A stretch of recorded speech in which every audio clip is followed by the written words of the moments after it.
aqui com o Objetivo para o Desenvolvimento Sustentável 11, que trata das cidades seguras e sustentáveis. Então, a primeira meta é a 11.1, que fala do acesso à habitação segura, adequada e com preço acessível. Então, tem mais uma relação aí com os direitos humanos, né? Você ter uma moradia digna, num lugar seguro, num lugar onde você tenha acesso a um transporte de qualidade, que haja um planejamento urbano do entorno e que você tenha o saneamento atendido. Quando a gente fala em saneamento, você vai abarcar água tratada, esgoto devidamente destinado e tratado e coleta de lixo.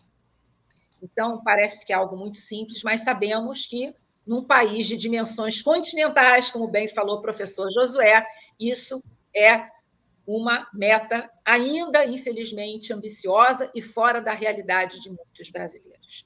Então, é propiciar essa moradia em condições dignas e com preço que a população possa efetivamente pagar. A meta 11.2, ela fala de transportes de qualidade para todos, e aí, mais uma vez, ela vai enfocar a população dos vulneráveis, em que a gente vai englobar os idosos, as mulheres, as pessoas com deficiência e outros grupos considerados sensíveis pela visão da ONU. Então, esse transporte de qualidade, um preço justo e um transporte em boas condições, né? Que você tenha veículos em boas condições para transportar aquelas pessoas com horários adequados. Aí há vários desdobramentos relacionados aí a esta meta. A meta 11.3, ela fala sobre a urbanização inclusiva e sustentável. Então, ela é muito interessante porque é algo que já é abordado na legislação ambiental brasileira, que é o aumento da participação da sociedade civil e uma gestão participativa dessa sociedade no que diz respeito ao meio ambiente. Então, a gente pode dar um exemplo que é muito da área ambiental, estudo de impacto ambiental, né, o EIA-RIMA, que é feito para alguns empreendimentos que pressupostamente já têm condições de causar impactos ambientais significativos, né, mais importantes, digamos assim. Então, por exemplo, uma usina nuclear, um aterro sanitário, eles têm que ser submetidos a um EIA-RIMA. Então, por legislação, de acordo com a resolução do CONAMA número 1 de 86, quando é feito um estudo de impacto ambiental, este estudo ele vai se materializar na figura de um RIMA, que é um relatório de impacto ambiental, e este RIMA tem que ser apresentado à sociedade, à comunidade que será afetada por aquele empreendimento, por meio de audiências públicas. Então, existe hoje um movimento no mundo inteiro para aumentar a participação da sociedade civil nas decisões relacionadas a meio ambiente. Eu estou dando um exemplo, mas existem outros aí que, oportunamente, nós podemos até abordar. Tá? Temos a meta 11.4, que fala em salvaguardar o patrimônio cultural e natural de um país. Então, o patrimônio cultural ele vai ser dividido em patrimônio material e imaterial. Então, patrimônio material são, por exemplo, os monumentos, né, os arquivos, e o patrimônio material são hábitos, são costumes, são festas, são crenças religiosas, enfim, tudo aquilo que vai constituir, né, a cultura daquele país, daquela localidade. E o patrimônio natural, que é basicamente o meio ambiente. Então, existe toda essa preocupação e aí isso vai ter uma interface grande com a atividade turística, né? Lembrando, já abordamos isso em outro ODS anteriormente visto, em praticar um turismo sustentável. Que a gente possa usufruir da beleza, usufruir daqueles bens naturais sem degradá-los. Tá? Então, partindo agora para a meta 11. Eu não entendi isso. Sim? Desculpa. Não. Oi.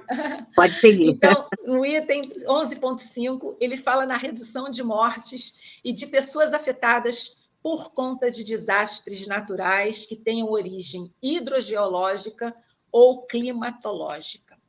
Então, existe hoje, no direito, na legislação de vários países, a justiça climática, que está tomando uma dimensão muito grande devido aí aos fenômenos naturais que estão colocando em risco às populações, principalmente aquelas vulneráveis, por conta de moradia, por conta de uma condição socioeconômica mais sensível, mais delicada. Então, existe uma necessidade das organizações, do poder público, e aí é um trabalho conjunto, né, de buscarem soluções preventivas. De que maneira? Né? Oferecendo a essas pessoas, aí a gente vai voltar lá naquela outra meta anterior, né? Como a gente fala que elas se entrelaçam, elas estão muito ligadas entre si, estão emaranhadas. Então, há uma necessidade premente de oferecer às populações condições dignas de moradia, para evitar que as pessoas morem nas encostas, que ali, quando chove e tem uma enchente e tal, essa pessoa tem um risco de morte. Tá? O menos ruim que pode acontecer com ela é ela perder a casa, porque normalmente vai perder a vida. E são famílias inteiras, às vezes, ceifadas por conta desses desastres naturais. Então, existe toda uma preocupação nesse sentido, e isso é tratado na meta 11.5. A meta 11.6, ela fala sobre reduzir o impacto negativo nas cidades, enfocando principalmente as emissões atmosféricas, que advêm das atividades industriais, dos veículos e outras tantas, e na geração de resíduos. E ela trata muito, ela ajusta as lentes dela, ela enfoca as cidades com mais de 500 mil habitantes. Por quê? Porque, naturalmente, o impacto vai ser muito mais significativo. E aí é um tema que também dá margem a muita discussão, porque fazer gestão de resíduos em uma grande cidade... Nós já temos no Brasil uma legislação robusta sobre o assunto desde o ano de 2010, que ela fala sobre o Programa Nacional de Resíduos Sólidos, e que e que há vários atores envolvidos. A gente tem o poder público, a gente tem a sociedade civil, a gente tem as organizações, as empresas, que são partícipes, né, desse texto legal, desse forma legal.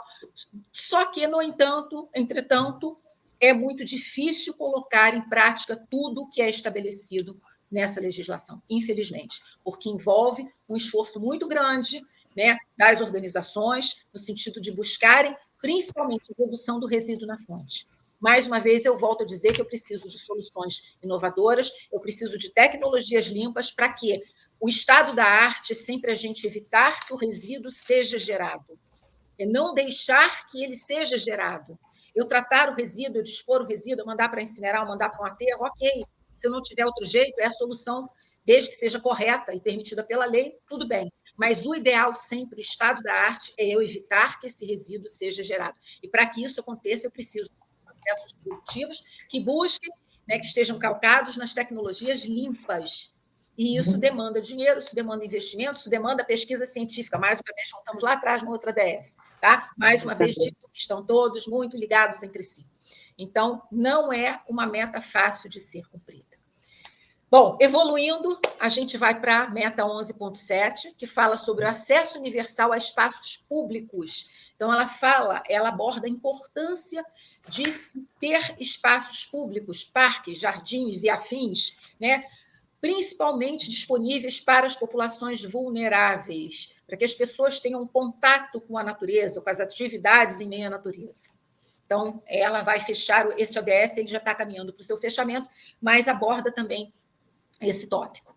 Ele trata também sobre o apoio à integração econômica, social e ambiental para áreas urbanas, então, no sentido de que sejam providas condições para que as áreas urbanas e as periferias e as cidades sejam integradas no que diz respeito principalmente a transporte e aos recursos básicos de saúde, enfim, né, e os demais. Nós temos também um outro tópico que fala sobre planos para atuação nos desastres, e aí fala sobre um gerenciamento holístico nas cidades. Então, que eu tenho que ter todo um aparelhamento do Estado no que diz respeito a Corpo de Bombeiros, Defesa Civil, uma legislação também robusta nesse sentido, e as organizações, nesse ponto, vão trabalhar como? Elas têm que ter um plano de emergência, elas têm que estar preparadas para atuar no caso de um desastre, ambiental. A gente fala muito na questão das chuvas, mas nós temos outros desastres ambientais que podem acontecer. Felizmente, o nosso país não é muito afeito a esse tipo de situação, mas nós temos, por exemplo, quem visita o Peru, ali existe um risco muito grande de maremoto, de terremoto, então a empresa ela tem que estar preparada, porque ela tem uma atividade ali que tem um risco elevado que pode oferecer um perigo diferenciado para aquela população de entorno. Então, há que se trabalhar para evitar os danos decorrentes dos desastres ambientais também nas organizações. E, por fim, fala-se na questão das construções sustentáveis e resilientes. Resilientes em que sentido? Que estejam aptas a passar por uma chuva, a passar por uma situação de risco elevado e sem representar risco para os seus moradores, para aqueles que nela habitam. E construções sustentáveis, com materiais sustentáveis. Então, assim, esse ODS, esse Objetivo do Desenvolvimento Sustentável 11, ele se abre em um grande espectro aí de ações que envolvem atores muito diferenciados. E vale dizer o seguinte, aí eu não posso deixar de comentar, existe a educação ambiental, que em nosso país tem que ser melhorada. Existe uma política nacional de educação ambiental que data do ano de 1999, que ela fala da necessidade de se oferecer educação ambiental para todos os níveis de educação, desde a educação infantil até o ensino universitário, o ensino superior. E a gente sabe que, em muitos casos, isto efetivamente não acontece. Eu preciso educar a população para a população consumir com responsabilidade, jogar o seu lixo com responsabilidade, evitar gerar impacto ambiental. Então, são vários atores. Nós falamos muito nas empresas e falamos muito no poder público, mas é indispensável educar o cidadão. Né? Verdade. Enfim. É verdade. E agora estamos... Antes da 12, peraí, já está querendo entrar na 12? Deixa o pessoal ficar aqui. Deixa eles ficar com aquele gostinho do 12. Olha só. O gostinho do 12. O gostinho do 12. Primeiramente, eu quero lembrar a todos que estão nos ouvindo que nós temos um certificado. E aí, você já está ligado e conectado com a gente? Estamos no Spotify, LinkedIn e YouTube. Canal Papo Transparente. Segue a gente, vem com a gente, conteúdos novos, atualizados, oportunidades de mercado, alavancar carreira, crescimento profissional e pessoal. Quem não está em busca disso, gente?